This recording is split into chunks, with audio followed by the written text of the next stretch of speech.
Adriana adjusted the strap of her headlamp, the beam cutting through the damp darkness of the cave.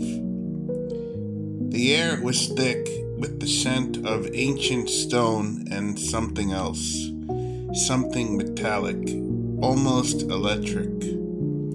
Her boots crunched over loose shale as she approached the excavation site, her heart pounding with a mix of exhilaration and unease. The skeleton lay before her, spread out in a deliberate, ritualistic manner atop a raised stone altar. It was massive, far larger than any known terrestrial creature. The elongated skull bore rows of dagger-like teeth, the hollow eye sockets seeming to watch her even in death. The wings, though skeletal, stretched wide as if frozen mid-flight, their span nearly the length of the cavern itself. This isn't just a fossil, Adriana thought. This was a display, a warning. Dr. Kessler, the lead researcher, stood beside her, his face illuminated by the flickering glow of portable work lights. "You see it too, don't you?" he murmured. "The arrangement isn't natural. Someone or something laid it out like this." Adriana crouched, brushing her fingers over one of the vertebrae. The bone was unnaturally smooth, almost polished, and darker than it should have been, as if stained by time and something else. "We need to carbon date this, but..." She hesitated. "The government didn't just classify this because it's a dragon. They knew what it was." A sudden gust of wind howled through the cavern, extinguishing one of the lamps. The team froze. There were no openings deep enough in the cave to cause a draft. Then, from the shadows beyond the altar, something moved. Adriana's breath caught. Adriana's pulse roared in her ears as she slowly turned her head toward the movement. The beam of her headlamp trembled slightly as she aimed it into the darkness. For a moment, there was nothing. Then a glint. Something reflective, like scales catching the light.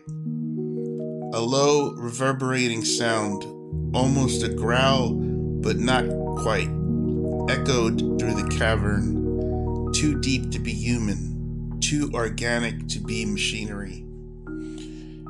Dr. Kessler grabbed her arm, his fingers tight. "Did you hear that?" he whispered. Before she could answer, one of the junior researchers, Eli, let out a sharp cry. His lamp flickered wildly as he stumbled back from the edge of the excavation pit. "There's something down here." His voice crackled with panic. Adriana rushed forward, her training overriding her fear. She peered into the pit, and her blood turned to ice. Beneath the altar, half buried in the sediment, was another set of bones. But these weren't ancient. They were human, and they were fresh. The femur was still streaked with dried tissue, the rib cage picked clean but not yet bleached by time. Someone or something had been here recently. Then the ground beneath them trembled. A fine rain of dust and pebbles shook loose from the cavern ceiling. The skeleton on the altar rattled, its wings shifting as if stirred by an unseen wind. Dr. Kessler's face drained of color. "We need to get out of here now." But as Adriana turned toward the tunnel leading back to the surface, she saw it. A shadow, massive and coiled, slithering along the far wall. And then 2 glowing embers in the dark, watching them. Adriana's breath hitched as the embers blinked, once, twice, like the slow, deliberate pulse of a predator sizing up its prey. The shadow shifted, and the cavern seemed to exhale, the air thickening with an ancient feral presence. Eli fumbled for his radio, his voice a frantic hiss. "Base camp, do you copy? We've got a deafening crack cut him off as the ground split open between them, jagged fissures racing toward the altar. The skeleton's bones clattered, its skull rolling to the edge before tipping into the abyss below. "Run!" Adriana didn't wait to see if the others followed. She sprinted toward the tunnel, her boots slipping on loose stone. Behind her, something heavy dragged itself forward, scales rasping against rock. Then came the sound. A voice, but not a voice. A vibration. A resonance that hummed in Adriana's bones and her teeth. It wasn't speech, it was knowledge, forced into her mind like a blade. "You wake the sleeper." She stumbled, nearly falling. The words weren't heard, they were known, as if her own thoughts had been rewritten. Dr. Kessler grabbed her, yanking her forward. "Don't stop." But the tunnel ahead was no longer empty. A figure stood in the passageway, silhouetted by the dim glow of the emergency lights. Tall, too tall, humanoid, but wrong. Limbs slightly elongated, posture unnaturally still. Then it stepped forward, and Adriana realized with dawning horror that it wasn't wearing a mask. The face staring back at her was stretched, almost reptilian, its eyes reflecting the light in thin vertical slits. It smiled. You should not have come." Adriana's instincts screamed at her to turn back, but the thing behind them, the sleeper, was still moving, its presence like a storm pressing at their backs. The figure in the tunnel tilted its head, its slit-pupiled eyes locking onto hers. "You do not belong here," it hissed, its voice a dry rasp like scales over stone. Dr. Kessler stepped forward, his hands raised in a placating gesture. "We didn't mean to disturb anything. We're archaeologists." The creature moved faster than should have been possible. One moment it was 5 feet away. The next, its clawed fingers were wrapped around Kessler's throat. The doctor gagged, his feet dangling inches above the ground.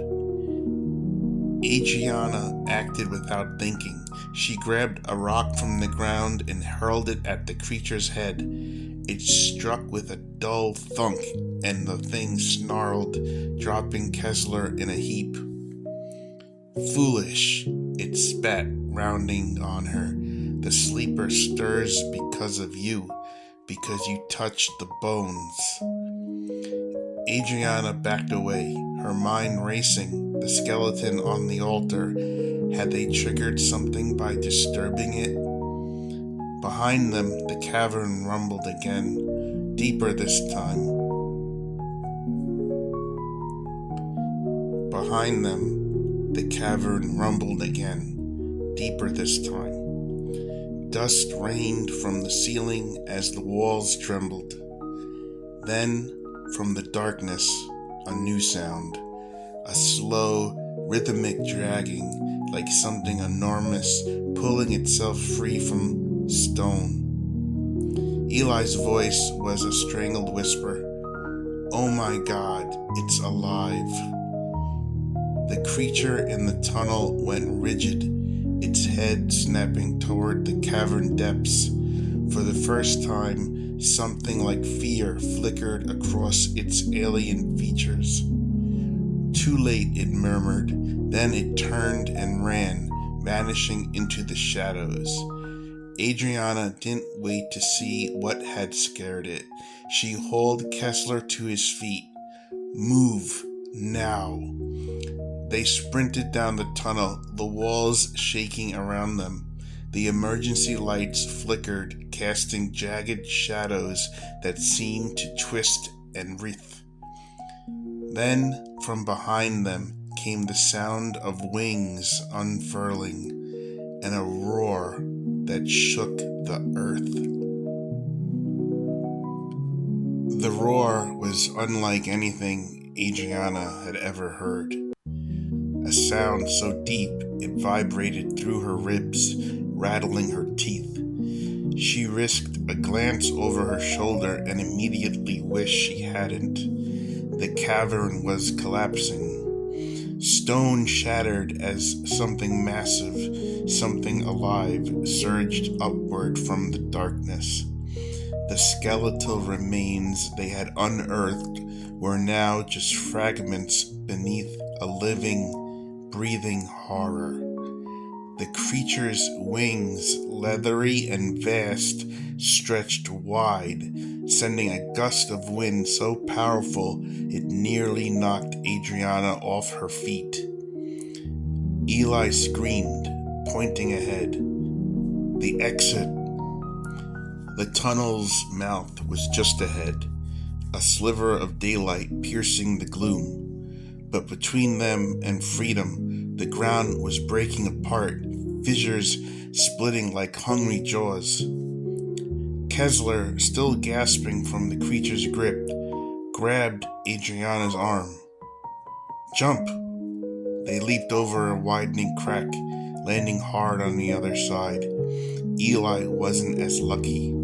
His foot slipped at the edge, and with a cry, he plummeted into the darkness below. His scream was cut short by a wet, crunching sound. Adriana didn't have time to process it. The beast behind them was moving, its massive body twisting through the cavern with unnatural grace. Its eyes, golden and slit-pupiled like the humanoid creatures, locked onto them with terrifying intelligence. Then it spoke. Not in words, not in sound. The voice was inside her skull, ancient and furious. "You have broken the seal." Adriana's vision swam as the voice overwhelmed her senses. She stumbled, her knees buckling. Kessler yanked her forward. "Don't listen to it. Run."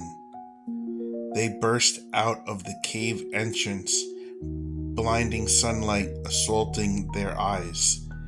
The military personnel stationed outside were already in chaos, shouting into radios, weapons drawn. A soldier grabbed Adriana, his grip bruising. "What the hell did you do down there?" Before she could answer, the ground beneath them heaved, and the mountain exploded. Stone and fire erupted as the creature emerged, its wings blotting out the sun. The last thing Adriana saw before the world went black was the beast taking flight, and the humanoid figure from the tunnel kneeling before it in reverence.